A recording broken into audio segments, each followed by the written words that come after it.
সন্মুখত ৰঙালী বিহু আৰু ঢুলীয়াসকলেও ঢোল ক্ৰয় কৰিবলৈ সাজু হৈ পৰা দেখা গৈছে আৰু ঢোল বাদ্যকৰসকলেও ঢোল তৈয়াৰ কৰাত এইকেইদিন খুবেই ব্যস্ত। মই দক্ষিণ কলাবাৰীৰ যি দাস বাদ্য ভাণ্ডাৰ আছে তাত উপস্থিত আছোঁ। ইয়াতো দাস বাদ্য ভাণ্ডাৰৰ যিসকল কৰ্মচাৰী আছে বা শিল্পী আছে তেওঁলোকক খুব ব্যস্ত এইকেইদিন, কাৰণ ঢুলীয়াসকলক নিৰ্দিষ্ট সময়ত ঢোলসমূহ যোগান ধৰিব লাগিব। গতিকে ঢোল বুলি ক'লে ৰঙালী বিহুত ঢোলে বিশেষ গুৰুত্ব লাভ কৰে বা ঢুলীয়াসকলে কেনেকুৱা ঢোল বিচাৰে আমি সকলোখিনি কথা পাতিম। দাদা কেনেকুৱা ব্যস্ততা কেনেকুৱা? ব্যস্ততা চলি আছে আৰু কিমান এতিয়ালৈকে ঢোল তৈয়াৰ কৰিছে? মোটামুটি 50-60টা এতিয়ালৈকে গৈছে আৰু সময় আছে যাব।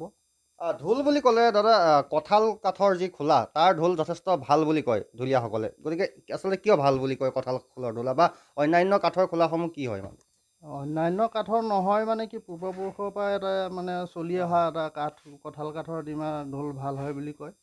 সেয়েহে সেইটো বিশ্বাস কৰি আমি সকলোৱে কঁঠাল কাঠেই লাগে। আৰু কাঠসমূহ ক'ৰ পৰা অনা হয়? কাঠসমূহ বিভিন্ন জেগাৰ পৰা আমি বিচাৰি আনি পেলাই ইয়াত মানুহ লগাই আমি বনাওঁ। তাৰপিছত খোলা ৰেডি হয়, তাৰপিছত চাৱনি হয়। চাৱনিসমূহৰ কথা কি ক'ব? চাৱনিও ভাগ থাকে, বিভিন্ন ভাগ থাকে। চাৱনিও বিভিন্ন থাকে। চাৱনি ঢুলীয়াই বেছিকৈ বিচাৰে। চাৱনিও বিভিন্ন ধৰণৰ ভাগ থাকে, যেনে মানে বিহুৱাসকলে তিনিমহীয়া চাৱনিটো বেছি চলে আৰু বাকী গাঁৱৰ যিবিলাক সেইবিলাক ছমহীয়া এবছৰীয়া তেনেকুৱা ধৰণৰ চলি থাকে। সৰুৰ পৰা ডাঙৰলৈকে ঢোলসমূহৰ মূল্য কেনেকুৱা এবাৰ? সৰুৰ পৰা আপোনাৰ একেবাৰে ধৰক 500 টকাৰ পৰা ডাঙৰ একেবাৰে 8,000 টকালৈকে আছে।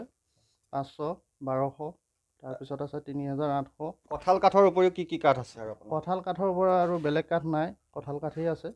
আৰু কঁঠাল কাঠৰ ঢোলেই ভাল, বেলেগ কাঠৰ ঢোল ইমান ভাল নহয়। নিশ্চয়কৈ এনেদৰে এতিয়া এইসমূহ হৈছে ঢোল সৰুৰ পৰা ডাঙৰলৈ তেওঁলোকে ৰাখিছে আৰু গ্ৰাহকসকলো আহিছে।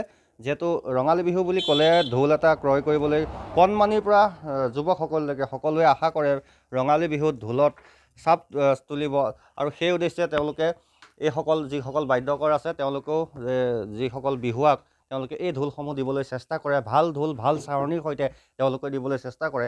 আৰু এনেদৰে এতিয়া গহপুৰৰ প্ৰতিখন ঢোল বিপণীত এনেদৰে ঢোল বাদ্যকৰসকলৰ ব্যস্ততা বৃদ্ধি পোৱা দেখা গৈছে।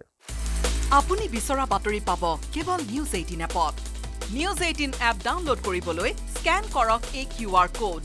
গুগল প্লে ষ্টৰতো পাব এই নিউজ 18 এপ।